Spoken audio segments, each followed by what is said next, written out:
Good evening everyone. আমরা যেমন বলেছিলাম গতকাল যে সিটেট নিয়ে আমরা শুরু করছি ভিডিও, সিটেটের কোয়েশ্চেন অ্যান্সার। তো আজকে আমি 2019 সালে সেট 1 পেপার 1 এর কিছু কোয়েশ্চেন নিয়ে আমি আপনাদের সামনে এসেছি।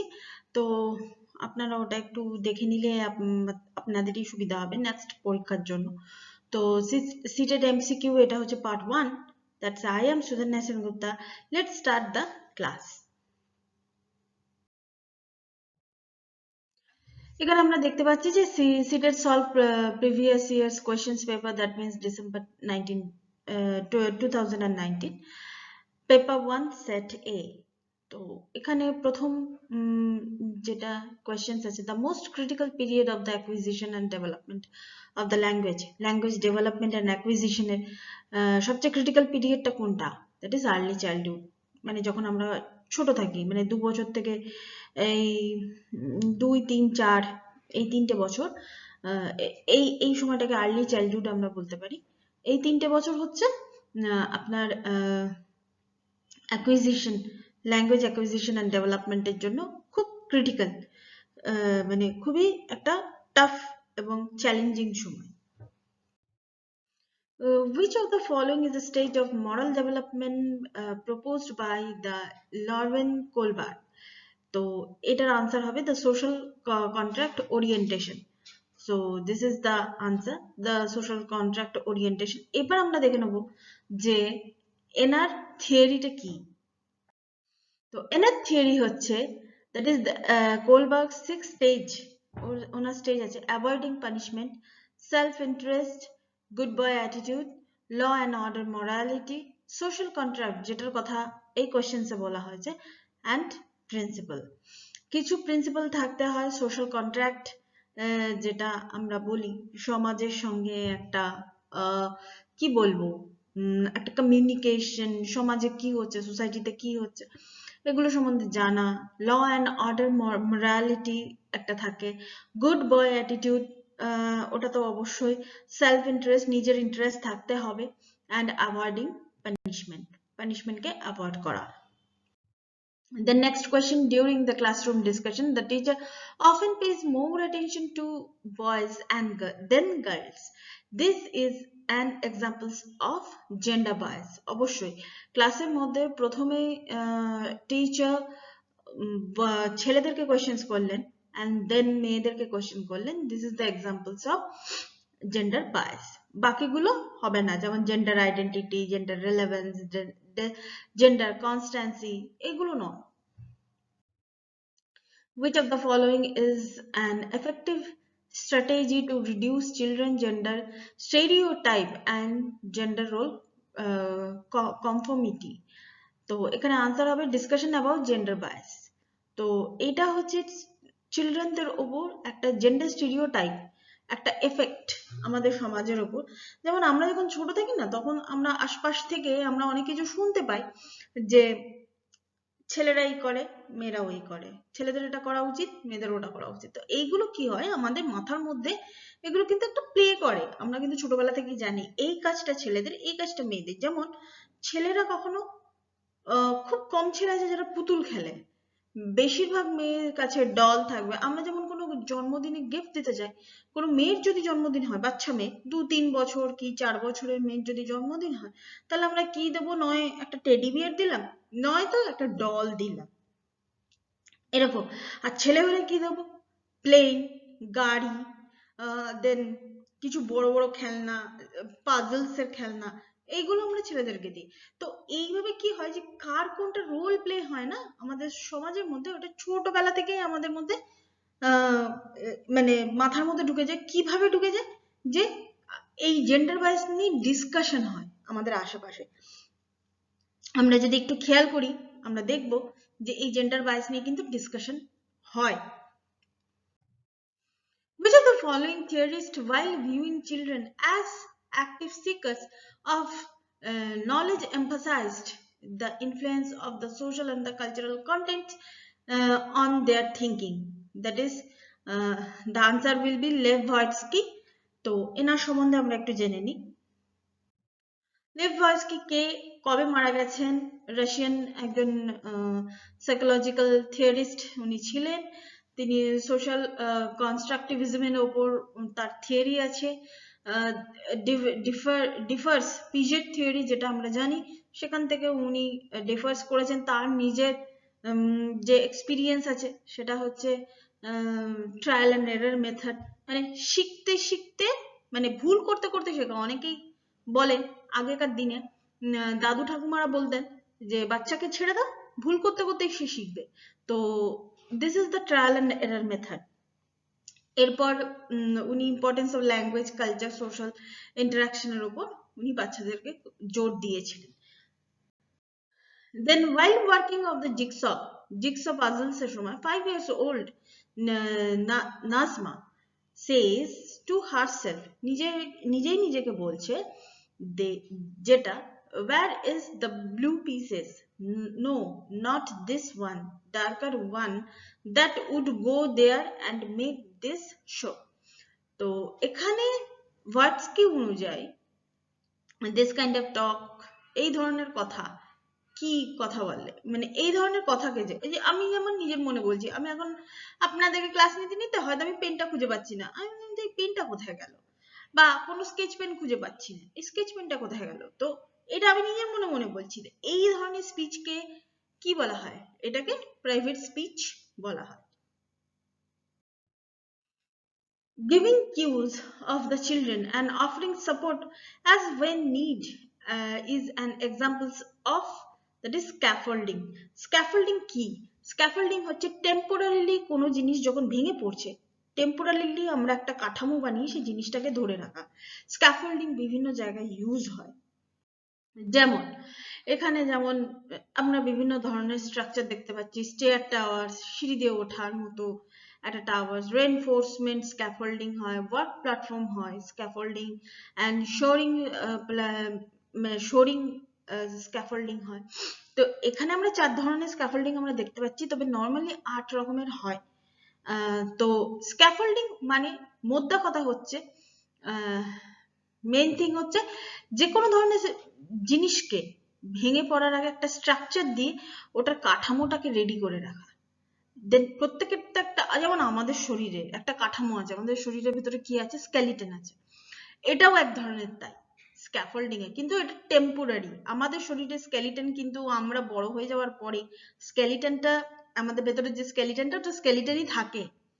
কিন্তু এটা কি হচ্ছে? এটা টেম্পোরারি। যখন আপনারা দেখতে পাচ্ছেন, আমি যদি থার্ড পিকচারটার কথা বলি, এই সিঁড়িটা যখনই তৈরি হয়ে যাবে না, তখন আশপাশ থেকে এই যে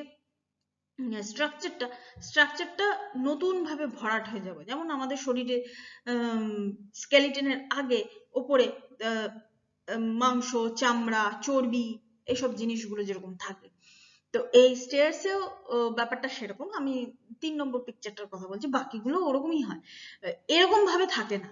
এটা একটা নয়, এই কিছু কিছু কাঠামোকে সরিয়ে দেওয়া হয়, কিছু কিছু বাঁশ দিয়ে, যেরকম আমরা দেখতে পাচ্ছি, বাঁশ হোক, রড হোক, স্টিলের রড হোক, লোহার রড হোক, হোয়াট এভার। তো কিছু কিছু জিনিসকে সরিয়ে দেওয়া হয়, আবার কিছু কিছু স্ট্রাকচার, যেটা বেসিক স্ট্রাকচার, সেটা থেকে যায়। না হলে এই যে স্টেয়ার্স, যেটা সেই স্টেয়ার্সটা তাহলে থাকবে না। Which of the following behaviors characterize the contract operational stage as proposed by Gen Vision? এটার আনসার হলো, that is the conservation class inclusion. Inclusion ক্লাসের এটা একটা মানে আমরা কি বলবো, কন্ট্রাক্ট অপারেশনাল স্টেজে আমরা ইনক্লুসিভ ক্লাসের কথা আমরা ইনক্লুশনের কথা আমরা বলতে পারি। that is, it is called the conservation. Which of the following of the Piagetian construct is the context or cognitive development for the children? The right answer will be schema. Schema কথা আমরা জানি, আমি পিজেট নিয়ে এই চ্যানেলে আগে পড়িয়েছি। পিজেটের যে stage গুলো আছে, কোন কোন বয়সে, যদি আপনারা চান তাহলে আমি আবার ওই ক্লাসটাকে আমি রিপিট করতে পারি, নট অ্যান ইস্যু। তো এইটা এইভাবে এটা করা হয়েছে। তো স্কিমার কথাটা আমি কিন্তু আগে আলোচনা করা আমার আছে। Primary objective and assessment should be, that is the two, understanding children's clarity and confusion about relate concepts. So children এর যেটা clarity থাকে, clarityটা আমাদেরকে বোঝা and related concepts এর উপর। যেমন আমি হিমালয় পর্বতের উত্থান নিয়ে কোনো জিনিস আলোচনা করছি। এই জিনিসটা নিয়ে প্রথমে আমাদেরকে জানতে হবে যে স্টুডেন্ট কতটা জানে, ওদের মধ্যে কতটা ক্ল্যারিটি আছে। ওরা কি নামেই হিমালয় পর্বত আর এভারেস্ট মাউন্টেনের কথা শুনেছে, নাকি হিমালয় পর্বতের উত্থান, হিমালয় পর্বতের পর্বতমালাকে ক ভাগে ভাগ করা হয় এতটা ডিটেলিং ওরা জানে, বা হিমালয় পর্বতের উৎপত্তি কিভাবে হয়েছে সেই জিনিসটা জানে। এই ক্ল্যারিটিটা আমাদেরকে জেনে নেওয়াটা খুব দরকার। And confusion about the related concept, যেমন ওদের কনফিউশনটা কি আছে। এক নম্বর হচ্ছে আমাদের জানা উচিত ওদের ক্ল্যারিটি কি আছে। যদি আমি জানি যে সে বিশেষ কিছু জানে না, শুধু হিমালয় পর্বতের নামটাই শুনেছে এবং মাউন্ট এভারেস্ট তার হচ্ছে সর্বোচ্চ শৃঙ্গ, এটুকুই যদি সে শুনে থাকে তাহলে এইটুকুই তার ক্ল্যারিটি। অ্যান্ড কনফিউশন তার কি কি আছে, যেমন হিমালয় পর্বতমালাকে ক ভাগে ভাগ করা হয়, কোন দিক থেকে ভাগ করা হয়, হিমালয় পর্বতমালার বিস্তার কতটা, হিমালয় পর্বতমালায় কিন্তু শুধু এভারেস্টের শৃঙ্গ নেই, অনেকগুলো ওরকম উঁচু উঁচু পাহাড় শৃঙ্গ কিন্তু আছে। নট অনলি দ্যাট, হিমালয় পর্বতের উৎপত্তি কিভাবে হয়েছে, কোন সময় হয়েছে। তো এই জিনিসগুলো যদি তার কনফিউশনে থাকে, সো আমি ধরে নেব ওটাই হচ্ছে তার confusion. Which of the following statement about intelligence is correct? তো ইন্টেলিজেন্স যেটাকে আমরা বলি, আমরা মাল্টিপল ইন্টেলিজেন্সের কথা আমরা বলি, যেমন এর মধ্যে কোনটা কারেক্ট আছে। Intelligence is a multi dimensional and set of the complex ability. অবশ্যই ইন্টেলিজেন্স অনেক রকমের হতে পারে, লেখা, পড়া, দেখা, রান্না করা, খেলাধুলো করা, বিভিন্ন ধরনের ইন্টেলিজেন্স হতে পারে। পৃথিবীতে এমন কোনো মানুষ নেই, এটা প্রুভড, যে যার মধ্যে কোনো না কোনো বিষয়ের উপর কোনো ইন্টেলিজেন্স নেই। একদম আমরা যেটা বলি, আমরা টিচাররা মাঝে মাঝে বলে থাকি স্টুডেন্টদেরকে ভেরি ডাল হেডেড পার্সন বা ভেরি ডাল হেডেড স্টুডেন্ট, এটা একেবারে ভুল কথা। কিছু না কিছু বিষয়ের উপর তার ইন্টেলিজেন্স থাকবেই। একটা মানুষ কিছু করতে পারে না এটা হতে পারে না, সে যেরকমই হোক। সে যদি মেন্টালি চ্যালেঞ্জড হয়, সে কিছু করতে পারে না, এই জিনিসটা কখনোই হতে পারে না। So intelligence is the multi dimensional. Intelligence কখনো একটা জিনিসের ওপর থাকে না। কেউ পড়াশোনা ভালো হতে পারে, কেউ হয়তো হাতের কাজে ভালো হতে পারে, হাতের কাজে ভালো মানে তার ক্রিয়েটিভিটি খুব ভালো, কেউ তো পেন্টিং এ ভালো হতে পারে, কেউ নাচে ভালো হতে পারে, কেউ হয়তো গানে খুব ভালো হতে পারে, মানে ভালো মানে আউটস্ট্যান্ডিং, গানে হয়তো সে আউটস্ট্যান্ডিং হতে পারে। তো সেই জন্য ইন্টেলিজেন্সটা এটা এটা হচ্ছে একটা কমপ্লেক্স এবিলিটি, একটা জটিল জটিল মানে আমরা যেটা বলি, যেটা আমরা হিন্দিতে বলি বহুত জ্যাদা কমপ্লেক্সিটি হ্যাঁ, ইন্টেলিজেন্স মানেই হচ্ছে কমপ্লেক্স, কমপ্লেক্স এটা থাকবেই। Ruhi always thinks a multiple solution of a problem, many of which are original solutions. Ruhi is displaying the characteristics of an that is the answer হচ্ছে creative thinker। তার মানে হচ্ছে রুহি বলে একটা মেয়ে, সে যে কোনো একটা সমস্যার একটার বাদ দিয়ে অনেক রকম সলিউশন সে চিন্তা করতে পারে। তাহলে এই চরিত্র অনুযায়ী রুহিকে আমরা কি বলবো? Creative thinker.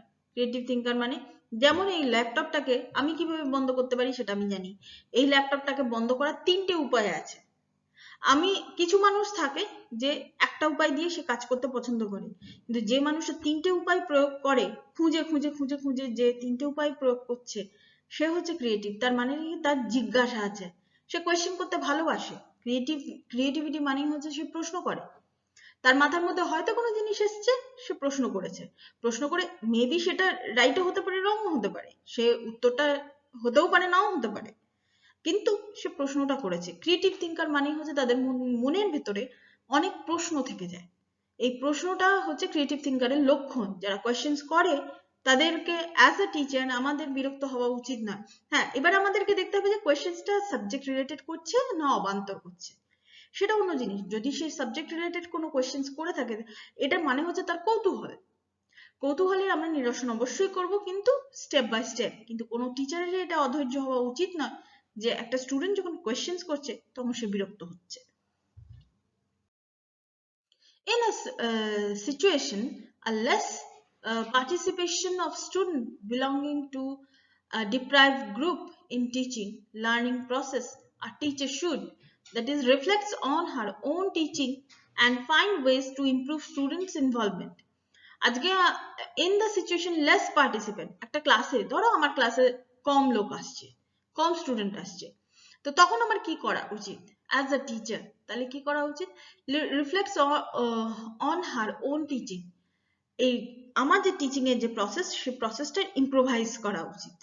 and find the way to improve students involvement. কিভাবে ইম্প্রোভাইজ করব যাতে স্টুডেন্ট আমার ক্লাসে আসে? In an inclusive classroom, a teacher individualized education plans. That is, the answer will be should actively prepare. এটা হচ্ছে ক্লাসরুমে টিচারের কি করণীয় ইনক্লুসিভ ক্লাসে? অ্যাক্টিভলি প্রিপেয়ার করানো উচিত স্টুডেন্টদের ইনক্লুসিভ ক্লাসে। The primary characteristic of children with dyslexia includes. Dyslexia মানেটা কি? যে একটা প্রাইমারি ক্যারেক্টারিস্টিক্স আমরা যদি বলি ডিসলেক্সিয়া, তাহলে সেই ডিসলেক্সিয়া মানেটা কি হবে? সেটা হচ্ছে inability to read fluently, যে ফ্লুয়েন্টলি পড়তে পারে না। The concept of inclusive education as advocated in the Right to Education Act 2009 is based on. So এই ইনক্লুসিভ এডুকেশনের যে রাইট টু এডুকেশন এই অ্যাক্টটা যে বেরিয়েছে, এটা কিসের উপর বেস করে? To rights based humanistic perspective. তো এর বেস হচ্ছে হিউম্যানিস্টিক পার্সপেক্টিভের উপর। In the constructivist framework, learning is primarily constructive framework অনুযায়ী লার্নিংটা কি? Focus on the process or meaning making. তো এটা হচ্ছে ফোকাস করা কোনো প্রসেসকে একটা প্রসেসের উপর ফোকাস করা, আর অর মিনিং মেকিং মানে একটা কোনো জিনিসে আমি যে পড়াচ্ছি কোনো জিনিসের একটা মানে থাকতে হবে। আমি যে আজকে তোমাদের ক্লাসটা নিয়েছি, এই ক্লাসটা অবশ্যই কোনো তো উদ্দেশ্য আছে, কোনো তো মানে আছে। Naive theory is that children construct about various phenomena. কিসের হিসেবে should be challenged the presenting counter evidence and examples. এটা presenting counter evidence কে সে চ্যালেঞ্জ করছে, কাউন্টার যে এভিডেন্সটা দেখানো হচ্ছে। যেমন এটার একটা এক্সাম্পলস আমি সেন্টেন্স দিয়ে দেখিয়ে দিচ্ছি। I am not biased. এটা একটা sentence. Responsible people are not biased. All others are biased. তার মানে এখানে একটা জিনিস হচ্ছে I am not biased, এটা একটা sentence. Responsible people are not biased. যারা রেসপন্সিবল পিপল হয় তারা biased হয় না। All others are, যারা রেসপন্সিবল নয়, all others মানে যারা রেসপন্সিবল নয়, they are biased. যারা রেসপন্সিবল পিপল হয় না তারাই biased হয়। তো এটাই হচ্ছে, এটা হচ্ছে নেভি, দ্যাট ইজ দ্য সাইনিজম, এটা হচ্ছে তার উদাহরণ। চিলড্রেন সেন্টার্ড পেডাগজি প্রমোটস, কি প্রমোট করে? Giving primacy of children's experience, children's এর এক্সপিরিয়েন্স কে এটা প্রমোট করে। Emotions and cognitions are, that is the three, interwoven with each other. তো ইমোশনস এন্ড কগনিশনস ইন্টারওভেন মানে হচ্ছে এটা পরস্পরের সঙ্গে যুক্ত, to each other. Which of the following statement about learning is correct? এই সেন্টেন্সের মধ্যে কোনটা correct? That is the number 4, that is learning is the process of the constructions of knowledge by active engagement. অবশ্যই নলেজের construction এই ক্ষেত্রে, learning এর ক্ষেত্রে অ্যাক্টিভ এনগেজমেন্টটা থাকাটা খুব দরকার। Presenting student the clear examples and non-examples, that is the answer হচ্ছে 1 is effective way to encourage conceptual change. Conceptual যে চেঞ্জ আছে সেটা এফেক্টিভ ওয়েতে এটাকে এনকারেজ করা, যে চেঞ্জটা হচ্ছে সেটাকে এনকারেজ করা।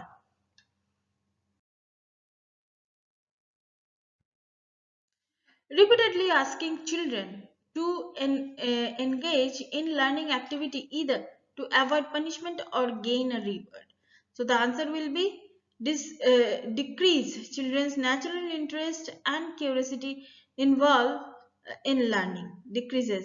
Repeatedly asking children to engage একটা চিলড্রেনকে যদি বারবার করে বলা হয় লার্নিং এর প্রতি এনগেজ হওয়া, তার অ্যাক্টিভিটি ইদার অ্যাভয়েড পানিশমেন্ট, শুধু পানিশমেন্টকে অ্যাভয়েড করার জন্য আর রিওয়ার্ডের জন্য, মানে তুমি পানিশমেন্ট পাবে না এবং তুমি যদি এটাতে এনগেজ হও তাহলে তুমি রিওয়ার্ড পাবে, তাহলে কি হচ্ছে এটার জন্য কি হয়, সেটা হচ্ছে চিলড্রেনের ন্যাচারাল ইন্টারেস্টটা ডিক্রিজ হয়ে যায় না। তার মানে কি চিলড্রেন পড়াশোনা করছে, বাচ্চারা পড়াশোনা করছে কিসের জন্য? নয় সে পানিশমেন্টটাকে অ্যাভয়েড করার জন্য, নয় সে পুরস্কার পাওয়ার জন্য, পুরস্কৃত হওয়ার জন্য। Learning is not like that. আজকে শিক্ষা কিন্তু শুধু পানিশমেন্ট বা পুরস্কারের মধ্যে কিন্তু শিক্ষা সীমিত নয়। শিক্ষা নিতে গেলে শিক্ষার যে রিওয়ার্ডটা, এটা বিশাল বড় হয়, আমাদের লাইফে বিশাল বড় একটা ইম্প্যাক্ট ফেলে যদি তুমি যথার্থ শিক্ষার্থী হও। তো এটার ইম্প্যাক্টটা কিন্তু অনেকটা বড় হয়। তো সেটাতে কি হয়, আমরা যদি আজকে পানিশমেন্ট আর রিওয়ার্ডের জন্য যদি আমরা পড়াশোনাটা করি, তাহলে কি হচ্ছে চিলড্রেন্স এর যে ন্যাচারাল ইন্টারেস্টটা আর কিউরিসিটিটা ওটা ডিক্রিজ হয়ে যাবে, কমে যাবে। Which of the following practice promote meaningful learning? Meaningful learning এর ইয়েটা কি হবে? ফলোইং প্র্যাকটিস কি কি প্র্যাকটিস করতে হবে? একটা হচ্ছে কোঅপারেটিভ লার্নিং এনভায়রনমেন্ট, একটা হচ্ছে একে অপরের সঙ্গে কোঅপারেশন করে, সেটা স্টুডেন্ট হতে পারে, স্টুডেন্ট টিচার হতে পারে, কোঅপারেশন করে একটা লার্নিং এনভায়রনমেন্ট ক্রিয়েট করা। আর একটা হচ্ছে continuous and comprehensive evaluation. Evaluation সবসময় করা দরকার। যেমন আজকে আমি কতটা পড়লাম, কি পড়লাম, কিভাবে আমার ইমপ্রুভমেন্ট হয়েছে, আগের দিনের রাইটিং স্কিলটা আমার ঠিক ছিল, আজকে কেন এটা ভুল হয়েছে, আগের দিন আমার বানান ভুল হয়নি, আজকে কেন বানান ভুল হয়েছে, এইগুলো হচ্ছে evaluation. How can teacher facilitate understanding of complex concepts in children? It an answer is 4, that is by providing opportunity for exploring and discussion. এখানে অপরচুনিটি, সুযোগটাকে এক্সপ্লোর করতে হয়, যেটা এই যে complex concepts in children, that is the teacher facilitate understanding, সেটা হচ্ছে বিভিন্ন ধরনের সুযোগটাকে এক্সপ্লোর করাটা খুব দরকার এবং স্টুডেন্টের সঙ্গেই তার সমস্যা নিয়ে ডিসকাশন করা উচিত। A primary school teacher can encourage children to become effective problem solver by encouraging children to make intuitive guesses and then brainstorming on the same. So children কে সবসময় কি করতে হবে? এনকারেজ করতে হবে, তার অনুমানের উপর ভিত্তি করে এনকারেজ করা, এবং ব্রেনস্টর্মিং মানে হচ্ছে যে মাথাকে কাজে লাগানো। ব্রেনস্টর্মিং মানেটাই হচ্ছে তাই, মাথাকে আমাদেরকে কাজে লাগাতে হবে, স্টুডেন্টের মাথাটাকে কাজে লাগাতে হবে। বলো তো এটা কিভাবে হয়, বলো তো এটা কিভাবে হয়। কাজটা পুরোপুরি সলভ, কোয়েশ্চেন আনসার সলভটা পুরোপুরি স্টুডেন্ট করবে, স্টুডেন্টকে কাজে লাগাতে হবে। In which of the following period does physical growth and development occur at a rapid pace? That is 1, infancy and early childhood. Which of the following is not a principle of development? That is 4, development is universal and cultural contents do not influence it. এটা একদমই ভুল sentence. not following not the principle of the development is lifelong, এটা ঠিক। development is modifiable, ঠিক। development is influence both heredity and environment, এটাও ঠিক। কিন্তু development is universal, এটা ঠিক, কিন্তু cultural contents do not influence it, এটা ঠিক নয়। ডেভেলপমেন্টের সঙ্গে এটার কোনো সম্পর্ক নেই। So answer will be 4. The primary cause of individuals variation is, that is the complex interplay between the heredity and the environment. Which of the following examples are secondary socialization agency? That is the answer is 3, that is school and media. Secondary socialisation agency গুলোকে আমরা কি বলবো? স্কুলকে বলবো and মিডিয়াকে বলবো। So thank you so much, that's all for now. Please keep watching and please subscribe my channel. Till then, goodbye.